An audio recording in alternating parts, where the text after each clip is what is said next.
The next speaker that's coming up is named Richard Brethour Bell. You might know him. He is the president of the Santa Fe Human Rights Alliance Pride, an advocate for marriage equality, and speaking at the Roundhouse in support of domestic partnership recognition. In addition to being a small business owner, Richard is the Region 3 Director for Interpride, World Pride Matter 2017, and the co-chair for Big Brother with BBBS. Please put your hands together to welcome Richard Brethour Bell.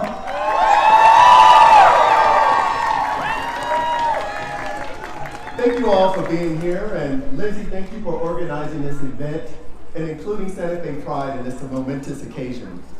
Like many of you, I woke up November 9th and thought, what the hell?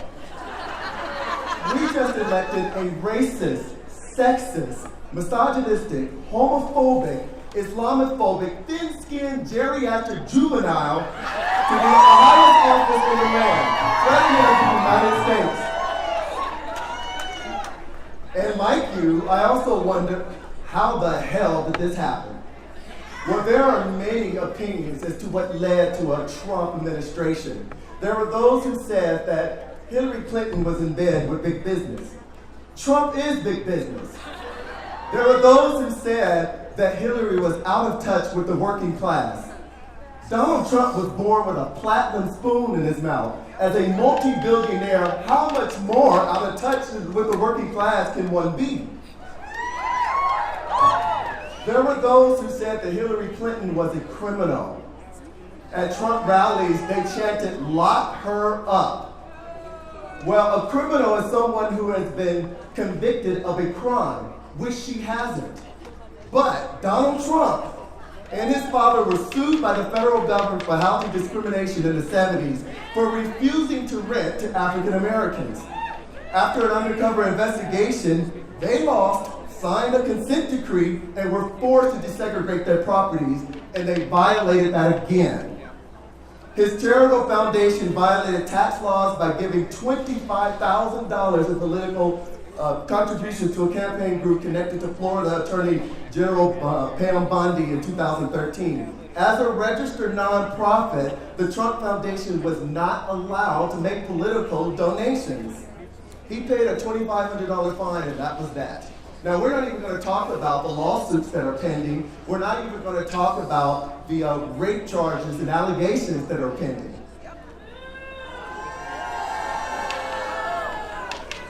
Donald Trump said that he could stand in the middle of Fifth Avenue, shoot someone, and not lose any support.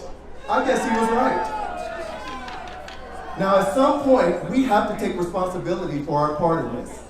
Trump said that women who have abortions should face criminal prosecution. He also said that it was okay for a man to grab a woman by the genitals, and yet 53% of white women voted for him. You ever hear of Twinks for Trump? Young gay men who are out there stumping for Trump? 14% of the LGBT community supported Trump. They voted for him.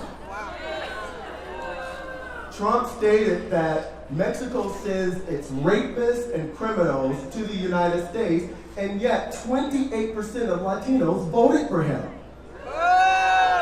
African Americans showed up in record numbers for Obama both in 2008 and 2012 and were noticeably absent for Hillary. So I guess the question is, how did we let this happen?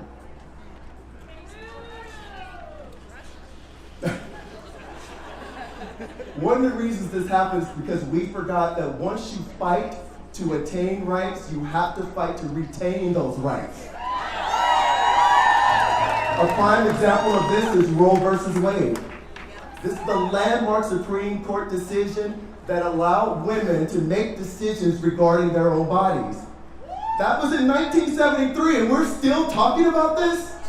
We're still having a fight for this? You cannot forget. You fight for your rights, you fight to retain them. We forgot. Now, some of you might be wondering, well, why am I here today? Well, let me tell you why. I'm here because Gloria Steinem said that a feminist is anyone who recognizes the equality and full humanity of women and men. I am here today because Nelson Mandela said to be free is not merely to cast off one's chains, but to live in a way that respects and enhances the freedom of others.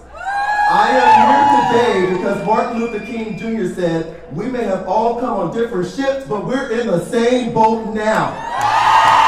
I am here today because Barack Obama said, because of the civil rights movement, new doors of opportunity and education swung open for everybody, not just for blacks and whites, but also women and Latinos and Asians and Native Americans and gay Americans and Americans with disability. They swung open for you, they swung open for me. And that's why I'm standing here today, because of those efforts, because of that legacy. I am here today for the same reason that you are, to let the new president know that we are not going to be made to feel inferior. We will not be bullied. We will not be intimidated. I want him to know that he has to work for all of us, for all Americans, and that we've worked too long and too hard to watch the progress that we've made in the nation to be inverted. Mr. Trump, you work for the American people. If you don't do your job and represent the best interests of all Americans, you, sir, will be fired.